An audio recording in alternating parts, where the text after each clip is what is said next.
आज हम जिक्र करेंगे कीमत विभेद तथा भेद मूलक एकाधिकार, जिसको हम प्राइस डिस्क्रिमिनेशन या डिस्क्रिमिनेटिंग मोनोपोली कहते हैं। मोनोपोली एक ऐसा मार्केट है जिसके अंदर एक विक्रेता है और एक विक्रेता का कीमत पर अपना नियंत्रण है। वो अपनी कीमत खुद निर्धारित करता है, अपनी वस्तु की कीमत, और उसके अंदर ये उसको वो कीमत को इस प्रकार से भी निर्धारित कर सकता है कि वो विभिन्न प्रकार के जो कंज्यूमर्स हैं उनसे अलग अलग कीमत चार्ज कर सकता है। अलग अलग कीमत चार्ज करने के लिए कई आधार हो सकते हैं। एक व्यक्तिगत आधार हो सकता है, भौगोलिक आधार हो सकता है,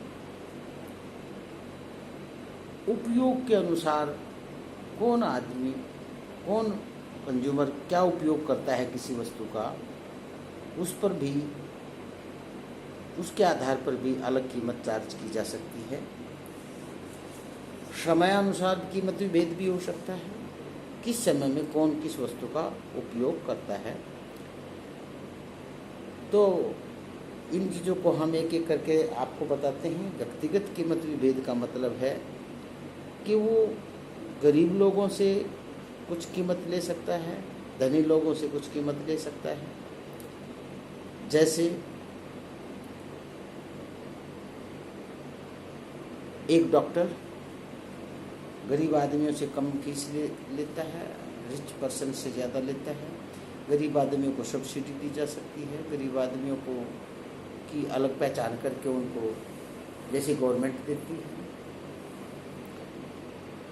बिजली,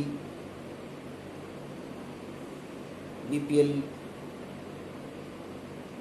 फैमिली हैं उनको कम दर पर दी जाती है। तो इस प्रकार अलग अलग उपभोक्ताओं से अलग अलग कीमत चार्ज की जा सकती है। फिर भौगोलिक आधार पर भी कि किसी वस्तु का एक स्टेट में या उत्तर या दक्षिण भारत में अलग अलग चार्ज करते हैं। जैसे कोल्ड ड्रिंक्स हैं, दिल्ली में कुछ प्राइस है उसका, हिमाचल प्रदेश में कुछ अलग प्राइस है। या कई बार मैगजीन सेलर्स हैं, वो एक मैगजीन का प्राइस दिल्ली में कुछ और रख देते हैं, बाहर कुछ और रख देते हैं। तो इस प्रकार क्षेत्र वाइज भी उपभोग अलग अलग हो सकता है। सब उपयोग अनुसार भी कीमत विभेद हो सकता है। जैसे कृषि में बिजली की दरें कम हैं, डोमेस्टिक रेट कम हैं, इंडस्ट्रियल रेट ज़्यादा हैं। इसी प्रकार जैसे कॉमर्शियल जो गैस है उसके प्राइस ज़्यादा हैं, कमर्शियल उपयोग के लिए जो रसोई गैस है उसके रेट्स ज़्यादा हैं, और जो घरेलू उपयोग के लिए रसोई गैस है उसके रेट कम हैं। समयानुसार कीमत के भेद, जैसे कोई चीज़ किसी समय में, जैसे कि कुछ चीज़ें हैं जिनकी सर्दियों में कीमत कम हो जाती है, गर्मियों में कीमत बढ़ जाती है। जैसे आइस हैं, कोल्ड ड्रिंक्स हैं, और कुछ ऐसे उपकरण भी हैं। जैसे कुछ लोग सर्दियों में फ्रिज खरीदते हैं, सर्दियों में एसी खरीदते हैं, गर्मियों में उनकी कीमतें ज़्यादा हो जाती हैं। तो इनको इसके अनुसार, इस प्रकार समयानुसार कीमत विभेद भी हो सकता है। जैसे पहले टाइम कॉल रेट होती थी टेलीफोन की, आजकल तो वो नहीं है प्रचलन में, लेकिन एक समय था जब बिजी आवर्स ब्रॉड डे में ज़्यादा दर से कॉल रेट होती थी, और रात के 8 बजे से 9 बजे 11 बजे तक हाफ रेट होता था, और 11 से सुबह 6 बजे तक 1/4 रेट पर कॉल होती थी। कीमत विभेदीकरण की कुछ श्रेणियाँ भी हैं। श्रेणियाँ इनकी डिग्रीज ऑफ मोनोपोली नहीं, वो प्राइस डिस्क्रिमिनेशन। प्रथम श्रेणी का विभेदीकरण क्या है? डिग्री प्रथम श्रेणी का, जिसमें हर व्यक्ति से अलग कीमत ली जाती है, हर वस्तु को अलग कीमत पर बेचता है, जो जितना प्राइस देना चाहता है उतना चार्ज करता है। जैसे मोबाइल फ़ोन कंपनियां मोबाइल लॉन्च करती हैं, शुरू में ऊंची कीमत रखती हैं, हाई इनकम वाले लोग उसे खरीदते हैं, फिर कीमत कम कर देती है, और फिर उससे कम, थोड़ी कम इनकम वाले फिर उससे कम, फिर उससे कम। तो इस प्रकार हर वस्तु को। दूसरा विभेदीकरण है वो प्राइस सेकंड डिग्री डिस्क्रिमिनेशन। इस विभेदीकरण की वह स्थिति है जिसमें एक अधिकारी किसी वस्तु की विभिन्न इकाइयों की विभिन्न कीमतें लेता है। जैसे राज्यों के बिजली बोर्ड बिजली की एक सीमा तक पहली कुछ इकाइयों का उपभोग कम करने पर कम रेट लगाता है, और उससे ऊपर जो है ज़्यादा रेट लगाता है। या एक सीमा तक वो, जैसे जो व्यक्ति किसी एक लिमिट तक प्राइस दे सकते हैं, उनसे पर्टिकुलर वही प्राइस लिया जाता है उस ग्रुप से, और जो उच्च प्राइस दे सकते हैं उनसे ऊंचा प्राइस लिया जाता है। तीसरी श्रेणी का विभेदीकरण, इस श्रेणी के विभेदीकरण है जिसमें अंतर्गत एक अधिकारी किसी वस्तु के कुल बाजार को 2 या 3 समूहों में बांट देता है तथा प्रत्येक समूह से विभिन्न कीमत लेता है। उदाहरण के लिए, यदि एक अधिकारी घरेलू बाजार में किसी वस्तु की अधिक कीमत निर्धारित करता है तथा विदेशी बाजार में कम कीमत निर्धारित करता है, तो इसे तीसरी श्रेणी का विभेदीकरण कहते हैं। बाजार वाइज, घरेलू बाजार, विदेशी बाजार। तो कीमत विभेद की कब कामयाब है, या कीमत विभेद कब पॉसिबल है, या कीमत विभेद फ़ायदेमंद है या नहीं है, उसके लिए कौन सी शर्तें होनी जरूरी है। तो इसके लिए एग्जिस्टेंस ऑफ मोनोपोली पावर होना चाहिए। मोनोपोली पावर का मतलब क्या होता है? कीमत विभेद की पहली शर्त यह है कि विक्रेता एक है वो एकाधिकारी होना चाहिए, अर्थात उसके पास एकाधिकार होना चाहिए। पूर्ण प्रतियोगिता में प्राइस डिस्क्रिमिनेशन पॉसिबल नहीं है। मोनोपोलिस्टिक कंपटीशन में भी प्राइस डिस्क्रिमिनेशन है वो पॉसिबल नहीं है। पूर्ण फिर है आपका इलास्टिसिटी में भी भिन्नता होनी चाहिए।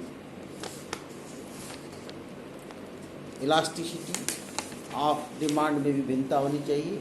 विभिन्न बाज़ारों में कितनी मात्रा जो इलास्टिसिटी है पृथक वो अलग हो और पृथक बाजार करना संभव हो। अगर मान लीजिए हम विभेदीकरण करते हैं एरिया वाइज, और एक क्षेत्र के लोग वस्तु दूसरे क्षेत्र से ले लें जहाँ कीमत कम है, तो कीमत विभेदीकरण है वो कामयाब नहीं होगा। जैसे जैसे पंजाब में किसी चीज़ की कीमत ज़्यादा है और हरियाणा में कम है, तो पंजाब के लोग हरियाणा से चीज़ खरीद कर वहाँ ले जाएं, तो ये पॉसिबल नहीं है। मांग की लोच में अंतर होना चाहिए। मांग की लोच में अंतर कि बाजार डिफरेंट मार्केट के अंदर मांग की लोच में अंतर हो। अगर मांग की लोच में अंतर नहीं है, तो जहाँ मांग की लोच कम है वहाँ ऊंची कीमत कम उत्पाद बेचता है, और जहाँ मांग की लोच ज़्यादा है वहाँ कंपैरेटिवली कम कीमत और अधिक वस्तु बेचता है। फिर पुनर्बिक्री की संभावना का अभाव होना चाहिए कि ऐसा ना हो कि एक व्यक्ति वहाँ से कोई चीज़ ले सस्ती जगह से और दूसरी जगह बेच दे, तो ये भी पॉसिबल नहीं होना चाहिए। कीमत विभेद करने की योग्यता की मुख्य शर्त यह है कि कम कीमत पर वस्तु प्राप्त करने वाला क्रेता उसकी पुनर्बिक्री उस क्रेता को नहीं कर सके जिसे वस्तु ऊंची कीमत पर मिल रही है। तो ऐसा कीमत विभेद के लिए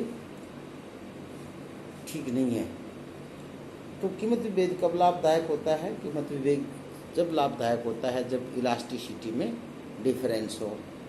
और मान लीजिए एक बाज़ार के अंदर इलास्टिसिटी मांग की लोच है 2 है और एक में 3 है, 5 है या 3 है, तो लाभदायक है। और दोनों में इलास्टिसिटी एक जैसी है तो कीमत विभेद लाभदायक नहीं होगा। तो इसको दिखाने के लिए हमें, जैसे हमने बताया कि मार्जिनल रेवेन्यू है, इनके अलग अलग रेवेन्यू प्राप्त, मार्जिनल रेवेन्यू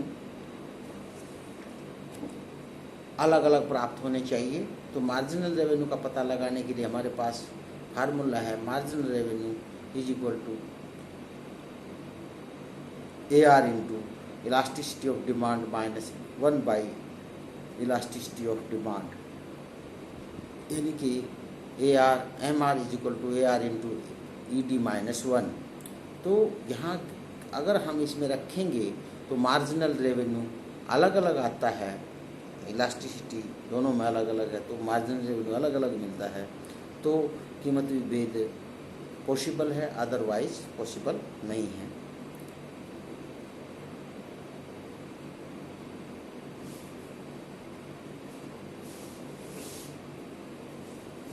तो कीमत विभेद के लिए ज़रूरी है कि इलास्टिसिटी ऑफ डिमांड में अंतर होना चाहिए। Thank you.